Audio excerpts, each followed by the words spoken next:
Hello everyone. आज हम जानेंगे mid level health care provider क्या है, इनका रोल क्या होता है, इनका करिकुलम क्या होता है, इनके जॉब रिस्पॉन्सिबिलिटीज़ क्या होते हैं।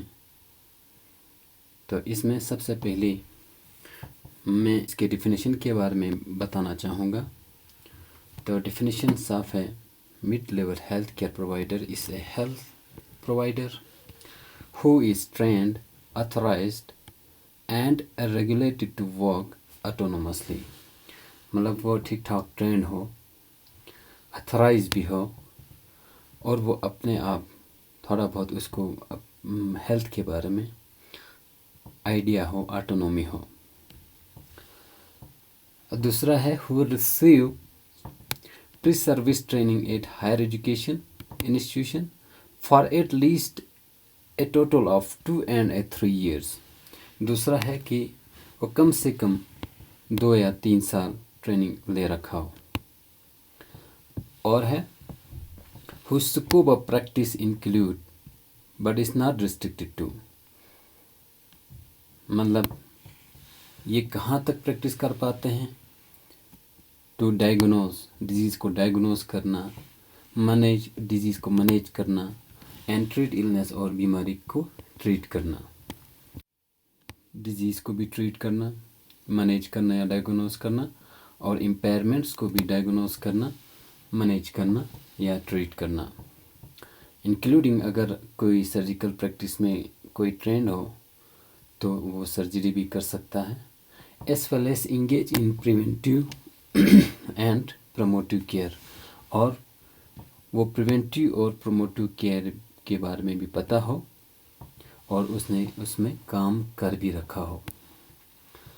तो इंडिया में हेल्थ केयर सिस्टम में सब सेंटर और हेल्थ एंड वेलनेस सेंटर तो सबसे पेरिफेरल आउटरीच होता है हेल्थ से रिलेटेड। तो इनका रोल भी यही है, टू स्ट्रेंथन हेल्थ सब सेंटर्स और health and wellness centre in providing comprehensive primary care including for non-communicable diseases। तो इनका करिकुलम क्या होता है, इनका कोर्स क्या होता है? करिकुलम मीन्स कोर्स क्या होता है इनका। अब इंडिया में 13 नवंबर 2013 को कैबिनेट ने अप्रूव किया bachelor of science in community health course. ये bachelor of science in community health course के लिए 3.5 साल का ड्यूरेशन रखा। गवर्नमेंट ने एक ब्रिज प्रोग्राम भी रखा इन कम्युनिटी हेल्थ में। इसमें आयुर्वेदिक डॉक्टर्स, बीएससी नर्स या जीएनएम क्वालिफाइड नर्स, अगर उनको पब्लिक हेल्थ और प्राइमरी केयर में अगर ठीक ठाक अच्छा ट्रेन किया जाए तो इनके ट्रेनिंग को एक नाम दिया गया। ट्रेनिंग कोर्स के बाद एक उस नाम को mid level health care provider के नाम से भी जानते हैं या इनको कम्युनिटी हेल्थ ऑफिसर्स के नाम से भी जाने जाते हैं। तो इसी तरह इनके कुछ जॉब रिस्पॉन्सिबिलिटीज़ भी होता है। जैसे आप सबको बताया कि sub centre first level of contact होता है कम्युनिटी और हेल्थ केयर सिस्टम के बीच में। तो हेल्थ सिस्टम को ग्रास रूट्स पे मजबूती बनाने के लिए, ग्रास रूट पे स्ट्रॉन्ग बनाने के लिए तो इनको ये ट्रेनिंग देके ये जॉब अपॉर्चुनिटी दिया गया ताकि जो आउटकम आए वो आउटकम हेल्थ का जो आउटकम है वो अच्छा हो। क्योंकि ये mid level health care provider एक ब्रिज है कम्युनिटी लेवल पे भी और हेल्थ केयर सिस्टम के बीच में भी। इन दोनों के बीच में कुछ नॉलेज होना भी ज़रूरी है, चाहे कम्युनिटी के बारे में हो, हेल्थ एंड वेलनेस बिहेवियर के बारे में हो, हेल्थ प्रॉब्लम्स इन कम्युनिटी के बारे में भी हो, इन्वायरमेंटल हेल्थ एंड सैनिटेशन के बारे में भी हो, एपिडेमियोलॉजी के बारे में भी इनको पता होना चाहिए और एपिडेमियोलॉजिकल अप्रोच इसके बारे में भी पता होना चाहिए। और they must know about communicable disease and non communicable disease के बारे में भी and their management at sub centre level as per national health programme. इनको सर्वेलेंस के बारे में भी पता होना चाहिए, डाटा के बारे में, डाटा इंटरप्रिटेशन के बारे में भी, बायोमेडिकल वेस्ट मैनेजमेंट के बारे में भी, हेल्थ मैनेजमेंट इंफॉर्मेशन सिस्टम के बारे में भी, financial management system, accounts and computing, इन सब के बारे में CHO को या mid level health care provider को नॉलेज होना चाहिए। तो इंडिया में जो रिस्पॉन्सिबिलिटीज़ है mid level health care provider का, वो कुछ हिस्सों में दे रखा है। जैसे अगर हेल्थ केयर वर्कर फीमेल हो, उसका काम होता है कि मैटरनल एंड चाइल्ड हेल्थ के बारे में पता रखना। ये मैं आपको बता देता हूँ। जैसे मैटरनल एंड चाइल्ड हेल्थ से रिलेटेड काम, जिसमें प्रेग्नेंट वुमेन को रजिस्टर करना या उनको केयर देना और इंश्योर कराना कि कोई भी प्रेग्नेंट वुमेन कम से कम 4 एंटीनेटल विज़िट करें, बेसिक लेबोरेटरी इन्वेस्टिगेशन वो करे या करके रखे, हाई रिस्क प्रेगनेंसी के बारे में उनको पता हो और उनको रेफ़र करना पता हो, कम से कम 2 पोस्टनाटल विज़िट हो। Postnatal means after delivery of the baby. और इन्फेंट का ग्रोथ एंड डेवलपमेंट मॉनिटर करना आता हो और इम्यूनाइजेशन के बारे में पता हो और इम्यूनाइजेशन को लागू करें। इसी तरह फैमिली प्लानिंग के बारे में एलिजिबल कपल को रजिस्टर करें, मोटिवेट करें कपल्स को फैमिली प्लानिंग सर्विसेज के बारे में। जो ओरल कंट्रासेप्टिव्स या दूसरे कंट्रासेप्टिव्स हैं, उनको लेने में या कपल्स को मोटिवेट करें।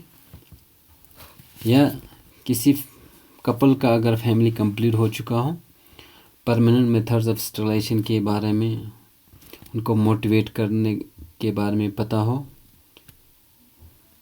इसी तरह मेडिकल टर्मिनेशन ऑफ प्रेगनेंसी के बारे में भी उसका थोड़ा बहुत आइडिया हो और जो अच्छे इंस्टीट्यूशन है, अगर कोई ऐसा कैंडिडेट है तो उसको अप्रूव्ड इंस्टीट्यूशन पे रेफ़र करें।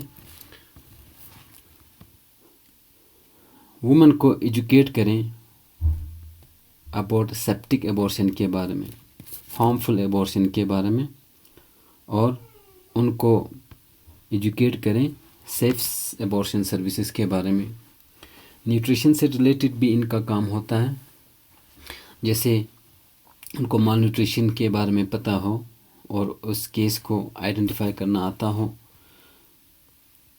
और उनको कब रेफ़र करना है या कब आयरन फोलिक एसिड देना है या कैसे आंगनवाड़ी वर्कर से कोलैबोरेट करना है और कब विटामिन्स देने हैं, इन सब के बारे में पता हो। प्रेग्नेंट वुमेन को टेटनस टॉक्साइड से वैक्सीन करें और 5 साल से कम के बच्चों को या 5 साल से कम उम्र वाले बच्चों को यूनिवर्सल इम्यूनाइजेशन प्रोग्राम के तहत वो वैक्सीन करें। वो कम्युनिकेबल डिजीज़ कंट्रोल प्रोग्राम के बारे में उसको पता हो और उसको इम्प्लीमेंट करने का भी नॉलेज हो। और कोई भी वाइटल इवेंट्स हो उस एरिया में, उसको रिकॉर्ड करें और उसको माइनर एलिमेंट्स, जो छोटी खांसी जुकाम वगैरह बीमारी होती है, उसको ट्रीट करना आता हो। या कोई भी हल्की चोट है तो उसको फर्स्ट एड देना आता हो, या कोई डिज़ास्टर के लिए कोई मेजर इवेंट्स हो तो कम से कम फर्स्ट एड दे के रेफ़र करें, इसका भी नॉलेज हो उसको।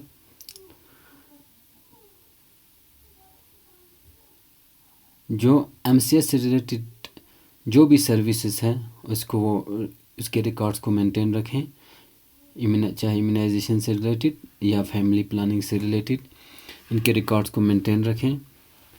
और बाकी दूसरे टीम से, जैसे आशा है, आंगनवाड़ी वर्कर्स हैं, जो फिर प्राइमरी हेल्थ सेंटर पे मेडिकल ऑफिसर्स होते हैं, उनसे वो अपना कोऑर्डिनेशन बनाया रखें। इसी तरह हेल्थ वर्कर मेल के भी कुछ एडिड रिस्पॉन्सिबिलिटीज़ हैं बिसाइड जो अभी तक बताया हेल्थ वर्कर फीमेल के बारे में। उसके अलावा उसको इस हेल्थ वर्कर मेल को रिकॉर्ड कीपिंग करना आता हो और नेशनल हेल्थ प्रोग्राम के बारे में पता हो, जिसमें कुछ नोटेबल प्रोग्राम्स होते हैं। National vector borne disease control programme, इसमें एक्टिव सर्विलेंस करना, ब्लड सीमियर्स कलेक्ट करना, स्प्रे करना और एडमिनिस्ट्रेशन को असिस्ट करना और हेल्थ एजुकेशन देना, इन सब के बारे में उसको पता हो। इसी तरह नेशनल लेप्रोसी एलिमिनेशन प्रोग्राम के बारे में पता हो, इनके रिकॉर्ड को मेंटेन रखना, डॉक्टर को बताना और उनको ट्रीटमेंट एडवाइस इंश्योर कराना कि वो ट्रीटमेंट लें। इसी तरह रिवाइज नेशनल ट्यूबरकुलोसिस कंट्रोल के प्रोग्राम के बारे में पता हो। अगर कोई केस आइडेंटिफाई होता है तो वो किसी हेल्थ फैसिलिटी पे डॉक्टर को इन्फॉर्म करें, उसका रिकॉर्ड मेंटेन रखें और उसको अच्छा हेल्थ एजुकेशन दें और इलाज लेने को कहें। हेल्थ वर्कर फीमेल को भी असिस्ट करना है MCH immunisation and family planning services में और इन्वायरमेंटल सैनिटेशन के बारे में। वाटर पोल्यूशन अगर हो कहीं तो उसको उनका सैनिटेशन करना उसको आता हो। तो ये छोटा सा ब्रीफ डिस्कशन था mid level health care providers के बारे में।